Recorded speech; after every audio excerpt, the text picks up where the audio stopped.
Hello ಸಂತ್ರ ಹೇಗಿದ್ದೀರಾ? Welcome to ರುಚಿರೇಶ ಚಾನಲ್ಗೆ ಸ್ವಾಗತ ಸುಸ್ವಾಗತ. ಸಂತ್ರ ಇವತ್ತಿನ ಈ ವಿಡಿಯೋದಲ್ಲಿ ಎಷ್ಟೋ ಜನ ಏಪ್ರಿಲ್ 1ನೇ ತಾರೀಕು ರೇಷನ್ ಕಾರ್ಡ್ ಬಿಡ್ತಾರೆ ಅಂತ ಎಷ್ಟೋ ಜನ ಸುಮಾರು ಯೂಟ್ಯೂಬ್ ಗಳಲ್ಲಿ ನನ್ನ ಚಾನಲ್ ಅಲ್ಲೂ ನಾನು ಹಾಕಿದ್ದೆ. ಬಟ್ ಆದ್ರೆ ಈಗ ನನಗೊಂದು ಸ್ವಲ್ಪ ಡೌಟ್ ಬರೋದಕ್ಕೆ ಶುರುವಾಗಿದೆ. ಅರ್ಥ ಆಯ್ತಾ? ಯೋಚನೆ ಮಾಡಬೇಕಾದ್ರೆ ಏನ್ ಅನ್ನಿಸ್ತು ಅಂದ್ರೆ, ಈ ಒಂದು ರೇಷನ್ ಕಾರ್ಡ್ ಎಲೆಕ್ಷನ್ ಟೈಮ್ ನಲ್ಲಿ ಏನಕ್ಕೋಸ್ಕರ ಬಿಡ್ತಾ ಇದ್ದಾರೆ? ಅಕಸ್ಮಾತ್ ಬಿಡ್ತಾರ, ಖಂಡಿತವಾಗ್ಲೂ ಬಿಡ್ತಾರ, ಅಥವಾ ಏನಾದ್ರೂ ಡೇಟ್ ಏನಾದ್ರೂ ಎಕ್ಸ್ಟೆಂಡ್ ಮಾಡಬಹುದಾ ಅಥವಾ ಮಾಡಿದ್ದಾರಾ? ಇದ್ರ ಬಗ್ಗೆ ಫುಲ್ ಡೀಟೇಲ್ ಆಗಿ ಚರ್ಚೆ ಮಾಡ್ತಾ ಹೋಗೋಣ. ದಯವಿಟ್ಟು ನಮ್ಮ ಚಾನಲ್ಗೆ ಯಾರಾದ್ರೂ ಫಸ್ಟ್ ಟೈಮ್ ವಿಸಿಟ್ ಮಾಡಿದ್ರೆ ಕೂಡಲೇ ಸಬ್ಸ್ಕ್ರೈಬ್ ಮಾಡ್ಕೊಳ್ಳಿ, ಹಾಗೆ ಬೆಲ್ ಐಕಾನ್ ಬಟನ್ ಮೇಲೆ ಕ್ಲಿಕ್ ಮಾಡಿ. ಅದೇ ರೀತಿ ನಮ್ಮ ವಿಡಿಯೋಗೆ ನನ್ನ ಸಣ್ಣ ಟಾರ್ಗೆಟ್ ಏನು ಅಂದ್ರೆ, ದಯವಿಟ್ಟು 100 ಲೈಕ್ಸ್ ನಾನು ನಿಮಗೆ ಟಾರ್ಗೆಟ್ ಅನ್ನ ಕೊಡ್ತಾ ಇದ್ದೀನಿ. ದಯವಿಟ್ಟು ನೋಡಿದ್ರೆಲ್ಲ ನನ್ನ ವಿಡಿಯೋಗೆ ಒಂದು ಲೈಕ್ ಮಾಡಿ, ನಮಗೂ ಸ್ವಲ್ಪ ಮೋಟಿವೇಟ್ ಬೂಸ್ಟ್ ಆಗುತ್ತೆ. ಸ್ನೇಹಿತರೆ ಬನ್ನಿ ಈ ವಿಡಿಯೋದಲ್ಲಿ ಚರ್ಚೆ ಮಾಡ್ತಾ ಹೋಗೋಣ. ಸ್ನೇಹಿತರೆ ಮೈನ್ ಪಾಯಿಂಟ್ ಏನಪ್ಪಾ ಅಂದ್ರೆ, ಈ ರೇಷನ್ ಕಾರ್ಡ್ ಹೊಸದಾಗಿ ಆಗಿರ್ಬೋದು, ತಿದ್ದುಪಡಿ ಆಗಿರ್ಬೋದು ಮಾಡಿಸ್ಕೊಳ್ಳೋದಕ್ಕೆ ಸಿಕ್ಕಾಪಟ್ಟೆ ಜನ ವೆಯ್ಟ್ ಮಾಡ್ತಾ ಇದ್ದೀರಾ. ಅದೇ ರೀತಿ ತಿದ್ದುಪಡಿಗಂತೂ ಸಿಕ್ಕಾಪಟ್ಟೆ ಜನ ಕಾಯ್ತಾ ಇದ್ದೀರಾ. ಅದೇ ರೀತಿ ಹೊಸ ಅರ್ಜಿ ಹಾಕೋದಕ್ಕೂ ಸಿಕ್ಕಾಪಟ್ಟೆ ಜನ ಕಾಯ್ತಾ ಇದ್ದಾರೆ. ಅರ್ಥ ಆಯ್ತಾ? ಇದ್ರ ಬಗ್ಗೆ ಫುಲ್ ಡೀಟೇಲ್ ಆಗಿ ಈ ವಿಡಿಯೋದಲ್ಲಿ ಚರ್ಚೆ ಮಾಡ್ತಾ ಹೋಗೋಣ. ಅದೇ ರೀತಿ ಯಾವಾಗ ಬಿಡ್ತಾರೆ, ಯಾವ ಟೈಮ್ನಲ್ಲಿ ಬಿಡ್ತಾರೆ, ಯಾವಾಗ ಬಿಡಬಹುದು, ಏನ್ ಕತೆ ಇದ್ರ ಬಗ್ಗೆ ಫುಲ್ ಡೀಟೇಲ್ ಆಗಿ ಚರ್ಚೆ ಮಾಡ್ತಾ ಹೋಗೋಣ. ಸತ್ರ ಮೊದಲದಾಗಿ APL ಮತ್ತೆ BPL ರೇಷನ್ ಕಾರ್ಡ್ ಸಿಕ್ಕಾಪಟ್ಟೆ ಜನರಲ್ಲೇ ಇದೆ. ಅರ್ಥ ಆಯ್ತಾ? ಈಗ ಪ್ರೆಸೆಂಟ್ ಆಗಿ APL ರೇಷನ್ ಕಾರ್ಡ್ ಮಾಡಿಸ್ಕೊಳ್ಳೋದಕ್ಕೆ ಜಾಸ್ತಿ ಜನ ಕಾಯ್ತಾ ಇಲ್ಲ. ಅರ್ಥ ಆಯ್ತಾ? BPL ಕಾರ್ಡ್ಗೆ ಅರ್ಜಿಯನ್ನು ಸಲ್ಲಿಸೋದಕ್ಕೆ ವೆಯ್ಟ್ ಮಾಡ್ತಾ ಇದ್ದೀರಾ. ಅಂಥವ್ರಿಗೆಲ್ಲ ಒಂದು ಗುಡ್ ನ್ಯೂಸ್ ಅನ್ನ ಕೊಟ್ಟಿದ್ರು. ಅರ್ಥ ಆಯ್ತಾ? ಈಗ ಪ್ರೆಸೆಂಟ್ ಏನು ಮಾಡಿದ್ದಾರೆ ಅಂದ್ರೆ, ಸುಮಾರು ಎಷ್ಟೋ ಜನ ಒಂದು ನೆಗೆಟಿವ್ ಆಗಿ ಮಾತಾಡೋದಕ್ಕೆ ಶುರುವಾಗಿದ್ದಾರೆ. ಅಂದ್ರೆ ನೆಗೆಟಿವ್ ಬಿಡೋದಿಲ್ಲ ರೇಷನ್ ಕಾರ್ಡ್ ಏಪ್ರಿಲ್ 1ನೇ ತಾರೀಕು. ಅದರ ಎಲೆಕ್ಷನ್ ಟೈಮ್ ನಲ್ಲಿ ಯಾವ ರೀತಿ ಬಿಡ್ತಾರೆ, ಹೇಗ್ ಬಿಡ್ತಾರೆ, ಅದೇ ರೀತಿ ಬಿಡೋ ತರ ಇಲ್ವಲ್ಲ, ಹಂಗೆ ಅಂತ ನಿಮ್ಗೂ ಸ್ವಲ್ಪ ಡೌಟ್ಗಳು ಕಾಡ್ತಾ ಇರ್ಬೋದು. ಬಟ್ ಆದ್ರೆ ನಿಜವಾದ ಮ್ಯಾಟ್ರು ಏನು ಅಂದ್ರೆ, ಮೇಯ್ನ್ ಆಗಿ ಒಂದು ತಿಂಗಳು ಹಿಂದೆ ಏನು ಮಾಡಿದ್ರು ಅಂದ್ರೆ, ಒಂದೂವರೆ ತಿಂಗಳು ಆಯ್ತು ರೇಷನ್ ಕಾರ್ಡ್ಗಳೆಲ್ಲ ಮಾರ್ಚ್ 31ನೇ ತಾರೀಕು ಅಪ್ರೂವಲ್ ಆಗ್ತಿವೆ. ಅರ್ಥ ಆಯ್ತಾ? ಅಪ್ರೂವಲ್ ವಿಲೇವಾರಿ ಮಾಡ್ತಿದ್ದಾರೆ. ಬಟ್ ಆದ್ರೆ ವಿಲೇವಾರಿ ಮುಗಿದ ತಕ್ಷಣ ಏಪ್ರಿಲ್ 1ನೇ ತಾರೀಕು ಮೇಲೇನೆ, ಏಪ್ರಿಲ್ 1ನೇ ತಾರೀಕೆ ಒಂದು ರೇಷನ್ ಕಾರ್ಡ್ ಹೊಸದಾಗಿ ಆಗಿರ್ಬೋದು, ತಿದ್ದುಪಡಿ ಆಗಿರ್ಬೋದು, ಅಥವಾ ಏನಾದರೂ ನೀವು ಫ್ಯಾಮಿಲಿ ಹೊಸದಾಗಿ ಮದುವೆ ಮಾಡ್ಕೊಂಡಿದ್ರೆ, ಫ್ಯಾಮಿಲಿ ಏನಾದರೂ ಸಪ್ರೇಟ್ ಇದ್ರೆ ಅಂಥವ್ರಿಗೂ ಹೊಸದಾಗಿ ರೇಷನ್ ಕಾರ್ಡ್ಗೆ ಅವಕಾಶವನ್ನು ಕೊಡ್ತೀವಿ. ಅದೇ ರೀತಿ ನೆಕ್ಸ್ಟ್ ತಿದ್ದುಪಡಿ ಸೇರ್ಪಡೆ ಮಾಡಿಸ್ಕೊಳ್ಳೋರಿಗೆ ಅವಕಾಶವನ್ನು ಕೊಡ್ತೀವಿ, ಅಥವಾ ಡೆತ್ ಆಗಿರೋರಿಗೆ ಡಿಲೀಟ್ ಮಾಡಿಸೋದಕ್ಕೆ ಸಿಕ್ಕಾಪಟ್ಟೆ ಜನಕ್ಕೆ ಅವಕಾಶವನ್ನು ಕೊಡ್ತೀವಿ. ಅದೇ ರೀತಿ ಮೇಯ್ನ್ ಆಗಿ ಏನಾದರೂ ಸರಿ ಅಪ್ಡೇಟ್ ಮಾಡಿಸ್ಕೊಳ್ಬೇಕು ಅಂದರೆ ರೇಷನ್ ಕಾರ್ಡ್ಗೆ ಅವಕಾಶಗಳನ್ನು ಕೊಡ್ತೀವಿ ಅಂತ ತಿಳಿಸ್ಕೊಟ್ಟಿದ್ರು. ಅರ್ಥ ಆಯ್ತಾ? ಬಟ್ ಆದರೆ ಈಗ ಎಷ್ಟೋ ಜನ ಏನು ಮಾಡ್ತಿದ್ದಾರೆ, ರೇಷನ್ ಕಾರ್ಡ್ ತಿದ್ದುಪಡಿ ಬಿಡ್ತಾರಾ ಅಥವಾ ಬಿಡೋದಿಲ್ವಾ, ಹೊಸ ಅರ್ಜಿ ಬಿಡ್ತಾರಾ ಬಿಡೋದಿಲ್ವಾ ಅಂತಲೇ ಗೊತ್ತಾಗ್ತಿಲ್ಲ. ಅರ್ಥ ಆಯ್ತಾ? ಎಷ್ಟೋ ಜನಕ್ಕೆ ಏಪ್ರಿಲ್ 1ನೇ ತಾರೀಕು ಒಂದು ಹೊಸದಾಗಿ ರೇಷನ್ ಕಾರ್ಡ್ ಬಿಡ್ತಾರೆ ಅಂತ ನೋಟಿಸನ್ನು ಕೊಡಿ ಅಂದರೆ ಇನ್ಫಾರ್ಮ್ ಮಾಡಿದ್ರು. ಅರ್ಥ ಆಯ್ತಾ?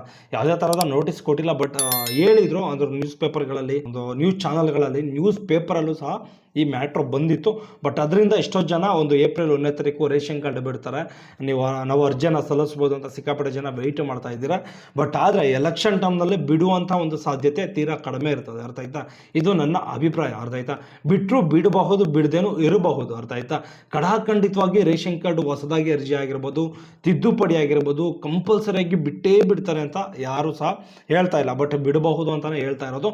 ಬಟ್ ಆದರೆ ಎಲೆಕ್ಷನ್ ಇರುವಂತಹ ಒಂದು ಕಾರಣಗಳಿಂದ ಬಟ್ ಡೇಟ್ಗಳನ್ನು ಮುಂದೆ ಹಾಕುವಂಥ ಒಂದು ಸಾಧ್ಯತೆಗಳಿರ್ತದೆ.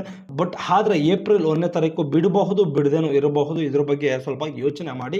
ಅಕಸ್ಮಾತ್ ಏನಾದರೂ ಬಿಟ್ಟರೆ ನೀವು ಕೂಡಲೇ ಅರ್ಜಿಯನ್ನು ಸಲ್ಲಿಸ್ಬೋದು. ಅರ್ಥ ಆಯ್ತಾ? ಅವತ್ತಿಂದನೇ ಅರ್ಜಿಯನ್ನು ಸಲ್ಲಿಸ್ಬೋದು. ಸತ್ರ ಏಪ್ರಿಲ್ 1ನೇ ತಾರೀಕು ಅದೇ ಟೈಮ್ನಲ್ಲಿ ಯಾವ ಡೇಟು, ಯಾವ ಟೈಮ್ನಲ್ಲಿ ಹೊಸದಾಗಿ ರೇಷನ್ ಕಾರ್ಡ್ ಬಿಡ್ತಾರೆ, ತಿದ್ದುಪಡಿಗಳು ಯಾವ್ಯಾವ ಸರ್ವರು ಯಾವ್ಯಾವ ಟೈಮ್ಗಳಲ್ಲಿ ಬಿಡ್ತಾರೆ, ಇದ್ರ ಬಗ್ಗೆ ಫುಲ್ ಡೀಟೇಲ್ ಆಗಿ ಪ್ರತಿಯೊಬ್ಬರು ಸಹ ತಿಳಿಸ್ಕೊಡ್ತಾರೆ. ನಾನು ಸಹ ನಿಮಗೆ ತಿಳಿಸ್ಕೊಡೋ ಒಂದು ಪ್ರಯತ್ನ ಮಾಡ್ತೀನಿ. ಅದೇ ರೀತಿ ಇದ್ರ ಬಗ್ಗೆ ನಿಮ್ಗೆ ಅಪ್ಡೇಟ್ಸ್ ಏನಾದರೂ ಬೇಕು ಅಂದ್ರೆ ದಯವಿಟ್ಟು ನಮ್ಮ ಚಾನಲ್ಗೆ ಸಬ್ಸ್ಕ್ರೈಬ್ ಮಾಡ್ಕೊಳ್ಳಿ, ಹಾಗೆ ಬೆಲ್ ಐಕಾನ್ ಬಟನ್ ಮೇಲೆ ಕ್ಲಿಕ್ ಮಾಡಿದ್ರೆ ನಾನೇನೇ ಒಂದು ವಿಡಿಯೋಸ್ ಬಿಟ್ಟರು ಕೂಡಲೇ ನಿಮಗೆ ನೋಟಿಫಿಕೇಶನ್ ಮೂಲಕ ರೀಚ್ ಆಗುತ್ತೆ. ಅರ್ಥ ಆಯ್ತಾ? ಎಲ್ಲರಿಗಿಂತ ಮುಂಚೆ ನಮ್ಮ ವಿಡಿಯೋನ ನೀವು ನೋಡ್ಬೋದು. ಅದಕ್ಕೆ ನಾನು ನಿಮ್ಗೆ ಹೇಳೋದು, ದಯವಿಟ್ಟು ಸಬ್ಸ್ಕ್ರೈಬ್ ಮಾಡ್ಕೊಳ್ಳಿ ಅಂತ. ಇದೇ ಥರದ್ದು ಏನಾದರೂ ವಿಚಾರಗಳಿದ್ರೆ ಖಂಡಿತ ತಿಳಿಸ್ಕೊಡುವಂಥ ಒಂದು ಪ್ರಯತ್ನ ಮಾಡ್ತೀನಿ. ಅದೇ ರೀತಿ ಏಪ್ರಿಲ್ 1ನೇ ತಾರೀಕು ಬಿಡಬಹುದು. ಅರ್ಥ ಆಯ್ತಾ? ಬಿಟ್ಟರು ಬಿಡಬಹುದು, ಬಿಡದೇನೂ ಇರಬಹುದು. ಬಟ್ ಗ್ಯಾರಂಟಿಯಾಗಿ ಹೇಳೋದಕ್ಕೆ ಸಾಧ್ಯನೇ ಇಲ್ಲ. ಬಟ್ ರೇಷನ್ ಕಾರ್ಡ್ ಏನಾದರೂ ಬಿಟ್ಟರೆ ಖಂಡಿತವಾಗ್ಲೂ ಅದರ ಬಗ್ಗೆ ವಿಡಿಯೋ ಮಾಡಿ ಹಾಕುವಂಥ ಒಂದು ಪ್ರಯತ್ನ ಮಾಡ್ತೀನಿ. ಅದೇ ರೀತಿ ನೆಕ್ಸ್ಟು ಯಾರ್ಯಾರು ಅಪ್ಲೈ ಮಾಡ್ಬೋದು, ಹೇಗೆ ಅಪ್ಲೈ ಮಾಡ್ಬೋದು, ಎಲ್ಲಿ ಅಪ್ಲೈ ಮಾಡಬೇಕು, ಎಂತಹ ಒಂದು ಸೇವಾ ಕೇಂದ್ರಗಳಲ್ಲಿ ಒಂದು ಹೊಸದಾಗಿ ರೇಷನ್ ಕಾರ್ಡ್ ಆಗಿರ್ಬೋದು, ತಿದ್ದುಪಡಿ ಆಗಿರ್ಬೋದು, ಎಲ್ಲಿ ಬಿಡ್ತಾರೆ, ಇದ್ರ ಬಗ್ಗೆ ಖಚಿತವಾದಂಥ ಒಂದು ಮಾಹಿತಿ ಇನ್ನೂ ಸಹ ಯಾರಿಗೂ ಸಹ ಬಂದಿಲ್ಲ. ಅರ್ಥ ಆಯ್ತಾ? ಇನ್ನು 2 ದಿನ ಬ್ಯಾಲೆನ್ಸ್ ಇದೆ. ಇನ್ನು ಈ 2 ದಿನದಲ್ಲಿ ಏನಾದರೂ ನೋಟಿಸ್ ಕೊಟ್ಟರೆ ನಾನು ಖಂಡಿತ ತಿಳಿಸ್ಕೊಡುವಂಥ ಒಂದು ಪ್ರಯತ್ನ ಮಾಡ್ತೀನಿ. ನೋಟಿಸ್ ಕೊಟ್ಟರೆ ಕಂಪಲ್ಸರಿ ಆಗಿ ಬಿಡ್ತಾರೆ ಅಂತ ಅರ್ಥ. ನೋಟಿಸ್ ಕೊಟ್ಟಿಲ್ಲ ಅಂದರೆ ದಯವಿಟ್ಟು ಬಿಡೋದಿಲ್ಲ. ಅರ್ಥ ಆಯ್ತಾ? ನಾಳೆ ನಾಡಿದ್ರಲ್ಲಿ ಗೊತ್ತಾಗುತ್ತೆ ರೇಷನ್ ಕಾರ್ಡ್ ಬಿಡ್ತಾರಾ ಬಿಡೋದಿಲ್ವಾ ಅಂತ. ಯಾಕೆಂದರೆ ಬಿಡೋದಕ್ಕಿಂತ ಮುಂಚೆ, ಒಂದು ರಾತ್ರಿ ಮುಂಚೆ ಆಗಿರ್ಬೋದು, 1-2 ದಿನದ ಮುಂಚೆ ಒಂದು ನೋಟಿಸನ್ನು ಕೊಡಬೇಕಾಗಿತ್ತು. ಬಟ್ ನ್ಯೂಸ್ ಪೇಪರಲ್ಲೆಲ್ಲ ಅಂದರೆ ಕೊಟ್ಟಿದ್ದಾರೆ, ಅರ್ಥ ಆಯ್ತಾ. ಅದರಲ್ಲೆಲ್ಲ ನ್ಯೂಸ್ ಪೇಪರ್ಗಳಲ್ಲಿ, ನ್ಯೂಸ್ ಚಾನಲ್ಗಳೆಲ್ಲ ಕೊಟ್ಟಿದ್ರು. ಬಟ್ ಆದರೆ ಈ ಅಕಸ್ಮಾತ್ ಏನಾದರೂ ರೇಷನ್ ಕಾರ್ಡ್ ಏನಾದರೂ ಬಿಟ್ಟರೆ ಕೂಡಲೇ ಕೂಡಲೇ ನೋಟಿಸನ್ನು ಕೊಡ್ತಾರೆ ಅಂತ ಹೇಳ್ಬೋದು. ನೋಟಿಸ್ ಏನಾದರೂ ಬಂದರೆ ಕೂಡಲೇ ಕಂಪಲ್ಸರಿಯಾಗಿ ಒಂದು ರೇಷನ್ ಕಾರ್ಡ್ ತಿದ್ದುಪಡಿ ಆಗಿರ್ಬೋದು, ಹೊಸ ಅರ್ಜಿ ಆಗಿರ್ಬೋದು ಬಿಡ್ತಾರೆ ಅಂತ ಅರ್ಥ. ಆದರೆ ಡೇಟ್ ಇವತ್ತು 29, ಇನ್ನೂ ನೋಟಿಸ್ ಯಾವುದೇ ರೀತಿಯ ಆ ಒಂದು ನೋಟಿಸ್ಗಳು ಇನ್ನೂ ಬಂದಿಲ್ಲ, ಅರ್ಥ ಆಯ್ತಾ.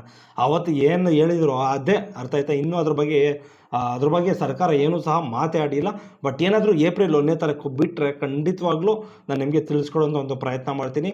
ಅದೇ ರೀತಿ ಏಪ್ರಿಲ್ 1ನೇ ತಾರೀಕು ಬಿಟ್ಟಿಲ್ಲ ಅಂದರೆ ಎಲೆಕ್ಷನ್ನು ಮುಗಿದಾದ್ಮೇಲೆ, ಅಂದರೆ ಅರ್ಥ ಆಯ್ತಾ, ಎಣಿಕೆ ಎಲ್ಲ ಆದಮೇಲೆ ಬಿಡುವಂಥ ಒಂದು ಸಾಧ್ಯತೆಗಳಿರ್ತದೆ. ಅದು ತಪ್ಪಿದ್ರೆ ಮೇಯ್ನಾಗಿ ಮೇ 1ನೇ ತಾರೀಕು ಬಿಡುವಂಥ ಒಂದು ಸಾಧ್ಯತೆಗಳಿರ್ತದೆ. ಅಂದರೆ ನೆಕ್ಸ್ಟ್ ತಿಂಗಳು ಕಳೆದು ಮೇ 1ನೇ ತಾರೀಕು ಮೇಲೆ ಬಿಡುವಂಥ ಒಂದು ಸಾಧ್ಯತೆಗಳಿರ್ತದೆ. ಅಕಸ್ಮಾತ್ ಯಾವ ಟೈಮ್ನಲ್ಲಿ ಬಿಡ್ತಾರೆ, ಯಾವ ಡೇಟ್ನಲ್ಲಿ ಬಿಡ್ತಾರೆ, ಅಕಸ್ಮಾತ್ ನೋಟಿಸ್ ಕೊಟ್ಟರೆ ಇಮಿಡಿಯೇಟ್ಲಿ ನಾಳೆ ನಾಡಿದ್ರಲ್ಲಿ ಏಪ್ರಿಲ್ 1ನೇ ತಾರೀಕೆ ಬಿಡುವಂಥ ಒಂದು ಸಾಧ್ಯತೆಗಳಿರ್ತದೆ. ಬಟ್ ಅಕಸ್ಮಾತ್ ಬಿಟ್ಟಿಲ್ಲ ಅಂದರೆ ಏನೂ ಮಾಡೋದಕ್ಕಾಗೋದಿಲ್ಲ, ಡೇಟ್ ಎಕ್ಸ್ಟೆಂಡ್ ಮಾಡಿರ್ತಾರೆ, ಅರ್ಥ ಆಯ್ತಾ. ಇದನ್ನು ದಯವಿಟ್ಟು ಅರ್ಥ ಮಾಡ್ಕೊಳ್ಳಿ. ಇಷ್ಟೊಂದು ಅಪ್ರೂವಲ್ ಆಗಲ್ಲ, ಬಟ್ ರೇಷನ್ ಕಾರ್ಡು ಬಿಡ್ತಾರಲ್ಲ ಅನ್ನೋದು ಸಿಕ್ಕಾಪಟ್ಟೆ ಜನಕ್ಕೆ ಸಿಕ್ಕಾಪಟ್ಟೆ ರೀತಿಯಲ್ಲಿ ಡೌಟ್ಸ್ಗಳಿರ್ತದೆ. ದಯವಿಟ್ಟು ಇದ್ರ ಬಗ್ಗೆ ಜಾಸ್ತಿ ತಲೆ ಕೆಡಿಸ್ಕೊಳ್ಬೇಡಿ, ಅರ್ಥ ಆಯ್ತಾ. ಬಿಟ್ಟರೆ ಖಂಡಿತವಾಗ್ಲೂ ತಿಳ್ಕೊಳ್ಳೋಂಥ ಒಂದು ಪ್ರಯತ್ನ ಮಾಡ್ತೀನಿ. ಅದೇ ರೀತಿ ಬಿಟ್ಟಿಲ್ಲ ಅಂದರೆ ಯಾವ ಟೈಮ್ನಲ್ಲಿ ಬಿಡ್ತಾರೆ, ಯಾವಾಗ ಬಿಡ್ಬೋದು ಅಂತ ಗೊತ್ತಾಗ್ಬೋದು, ಅರ್ಥ ಆಯ್ತಾ. ಆ ಟೈಮ್ನಲ್ಲಿ ಒಂದು ನೋಟಿಸ್ ಕೊಡ್ತಾರೇನೋ, ಡೇಟ್ ಚೇಂಜ್ ಮಾಡಿದ್ದೀವಿ, ಎಕ್ಸ್ಟೆಂಡ್ ಮಾಡಿದ್ದೀವಿ ಅಂತ ಏನಾದರೂ ಡೇಟ್ ಚೇಂಜ್ ಮಾಡಿದರೆ ಏನಾದರೂ ನೋಟಿಸ್ ಕೊಡ್ಬೋದೇನೋ, ವೆಯ್ಟ್ ಮಾಡಿ ನೋಡೋಣ, ಅರ್ಥ ಆಯ್ತಾ. ಇದ್ರ ಬಗ್ಗೆ ನಿಮ್ಗೆ ಏನಾದರೂ ಇನ್ನೂ ಡೌಟ್ಸ್ಗಳಿದ್ರೆ ದಯವಿಟ್ಟು ಕಮೆಂಟ್ ಬಾಕ್ಸ್ನಲ್ಲಿ ಕಾಮೆಂಟನ್ನು ಮಾಡಿ. ಅದೇ ರೀತಿ ಅದ್ರ ಬಗ್ಗೆ ನಿಮ್ಗೆ ಏನಾದರೂ ವೀಡಿಯೋಸ್ಗಳು ಬೇಕು ಅಂದರೆ ದಯವಿಟ್ಟು ಮಾಡಿ ತಿಳಿಸುವಂಥ ಒಂದು ಪ್ರಯತ್ನ ಮಾಡ್ತೀನಿ. ನಿಮ್ಗೇನಾದರೂ ಹೊಸ ವೀಡಿಯೋಸ್ಗಳು ನೀವೇನಾದರೂ ಇಂತಹ ಒಂದು ಟಾಪಿಕ್ ಮೇಲೆ ವೀಡಿಯೋ ಮಾಡಿ ಸರ್ ಅಂತ ಕಮೆಂಟ್ ಮಾಡಿದ್ರೆ ಅಂತಹ ಒಂದು ಟಾಪಿಕ್ ಮೇಲೆ ನಾನು ವೀಡಿಯೋ ಮಾಡಿ ತಿಳಿಸುವಂಥ ಒಂದು ಪ್ರಯತ್ನ ಮಾಡ್ತೀನಿ. ದಯವಿಟ್ಟು ನಮ್ಮ ಚಾನಲ್ಗೆ ಯಾರಾದರೂ ಫಸ್ಟ್ ಟೈಮ್ ವಿಸಿಟ್ ಮಾಡಿದ್ರೆ ಕೂಡಲೇ ಸಬ್ಸ್ಕ್ರೈಬ್ ಮಾಡ್ಕೊಳ್ಳಿ. ಬಾಯ್, ನೆಕ್ಸ್ಟ್ ವಿಡಿಯೋದಲ್ಲಿ ಸಿಗೋಣ.